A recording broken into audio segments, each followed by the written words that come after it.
Sebelum saya memberikan motivasi kepada Anda, di sini saya mau bercerita terlebih dahulu tentang kehidupan orang yang pemalas.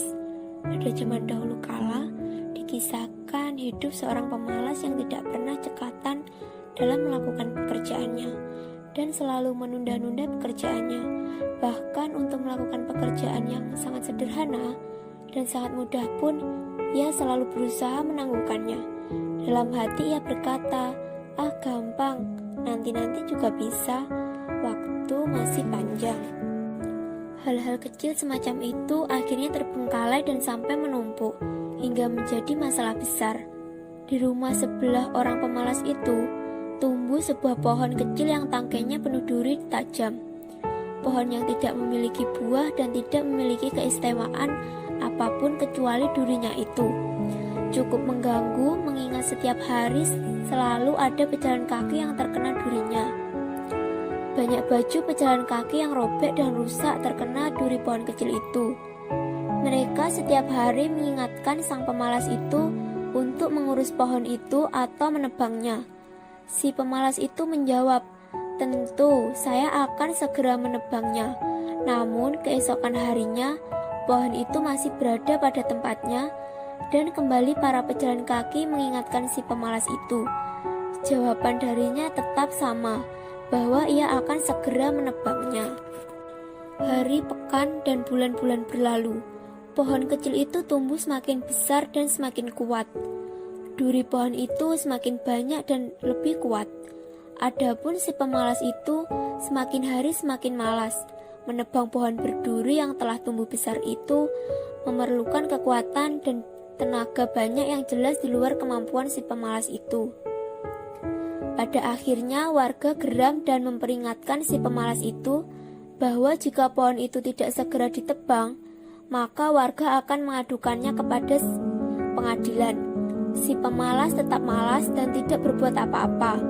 Akhirnya warga pun mengadukan si pemalas itu ke pengadilan. Ia pun dipanggil untuk menjawab pertanyaan di pengadilan. Hakim bertanya, "Wahai orang yang terkenal pemalas, mengapa kau tidak menebang pohon di samping rumahmu itu? Apakah kau tidak tahu bahwa ulahmu telah mengganggu warga? Apakah kau tidak tahu betapa banyak pakaian berjalan kaki yang telah rusak dan terkoyak akibat pohon di samping rumahmu? Mengapa kau tidak memperhatikan keluhan masyarakat dan tidak segera menebang pohon itu?" Si pemalas itu menjawab, "Saya udah katakan kepada mereka bahwa saya akan segera menebangnya." Hakim kembali bertanya, "Akan tetapi warga menyatakan bahwa mereka telah lama mengingatkan hal ini kepadamu. Namun kau selalu menunda. Sedemikian lama kau menundanya hingga pohon kecil itu kini telah tumbuh besar." Hakim berkata, "Janganlah kau bermalas-malasan. Mengapa harus besok? Kerjakan hari ini juga, sehingga masyarakat merasa nyaman. Aku ingin memberimu nasihat. Jangan kau tunda-tunda pekerjaan sehari-harimu. Dengarkanlah nasihatku, dan jangan kau tunda pekerjaan kecil atau besar. Maka pergilah kau sekarang dan terbanglah pohon itu sekarang juga." Beberapa orang yang mengadukan pemalas itu ke pengadilan mengelak-ngelaknya. Salah satu di antara mereka berkata, "Orang ini, sejauh yang kau ketahui, ia tidak akan pernah berubah. Ia tidak akan mampu menebang pohon itu sendirian.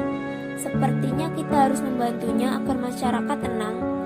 Si pemalas itu tersinggung mendengar ucapan itu dan berkata, "Jika kau menilaiku seperti itu, maka sekarang juga kau akan pulang menebang pohon itu sendirian." Si pemalas itu bergegas menuju rumahnya dan mengambil kapaknya. Beberapa pukulan kapak diayunkan ke batang pohon itu. Alangkah terkejutnya ia, pohon itu seakan terbuat dari besi. Ia hanya dapat mencuil sedikit dari batangnya. Si pemalas itu ingin membuktikan bahwa ia mampu melakukannya sendirian. Akhirnya ia berusaha keras menebangnya. Keringat bercucuran deras, dan setelah beberapa lama dan dengan menguras banyak tenaga, si pemalas itu akhirnya berhasil menabang pohon itu. Setelah itu ia duduk sejenak dengan nafas terengah-engah.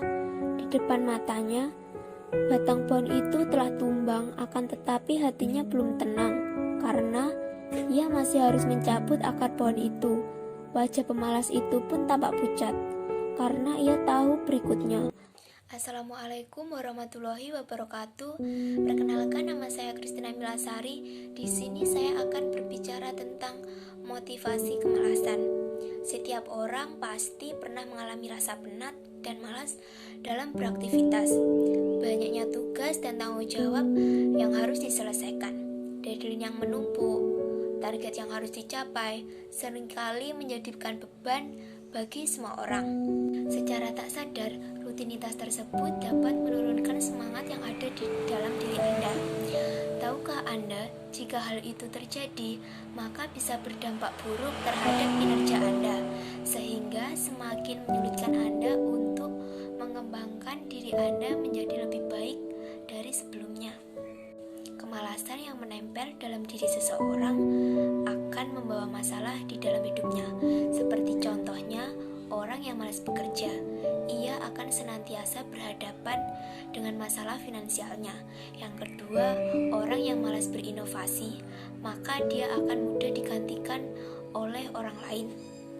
Contoh yang ketiga yaitu orang yang malas berusaha untuk meningkatkan kualitas dirinya, ia akan mempunyai masalah bahwa hidupnya tidak akan berubah dengan masalah yang dihadapinya dalam kehidupan sehari-hari. Setiap hari kita dihadapkan dengan begitu banyak tantangan dan halangan di dalam usaha dan pekerjaan kita. Ketika kita memelihara kemalasan di dalam diri kita, itu sesungguhnya adalah langkah yang paling efektif untuk memberikan diri kita terus tenggelam. Sebenarnya, hidup kita ini bagaikan menaiki anak tangga eskalator yang berjalan turun. Untuk bisa bertahan di tempat tersebut, sekarang Anda harus mempunyai kecepatan lari yang konstan untuk mengimbangi anak tangga eskalator tersebut yang turun. Jika Anda diam saja, maka eskalator tersebut akan membawa Anda semakin ke bawah. Maka untuk mencapai puncak, Anda perlu berlari dengan kecepatan yang lebih kencang daripada eskalator yang berjalan turun tersebut, menantang segala arus sehingga Anda akan sampai ke atas puncak. Marilah kita tinggalkan kemalasan yang ada di dalam diri kita. Tidak ada manfaat lain selain kehancuran yang ada di kemudian hari.